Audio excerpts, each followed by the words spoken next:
Selamünaleyküm Uslasa. Kapatmışsınız. Aleykümselam, hoş geldin, hoş geldin. Şu sizin internette koyan maşkala vardaki videolarınız görme yaptı da. Şuna size bir sorum var da vaktiniz olsa. Hava sorap bilersin. Ayağını umut gören erkeklerin nahilep alamatları var ya. Şöyle ayıplar diyeceğim mi? Kara, ayağında unuttuğun erkeklerin 5 tane alamatını sana sanat verecek. Dinle doğru. Böyle. Birinci alamatı, köşeden, işten gelen vakti ayağını kucaklaya, evine varsın. İkinci alamatı, ayağını öpüyor.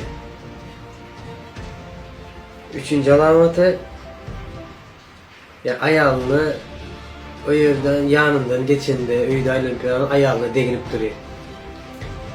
Dördüncü alamatı, ayağının hezilleri edip duruyor. Gülüşüp değişmek istiyor. Beşinci alamatı, ayağının durmuşu var arada. O uzakları vardı, gururunu edip duruyor. Ve şu sanda eğerinin o öğlen ayağlarının 4 tane alamatını yazdı. 5. yazgı yetişmedim, ona ait belki değil. Birincisi, eğer işten ya koşudan gelindi, onu gülüyor yüzünden karşılıyor.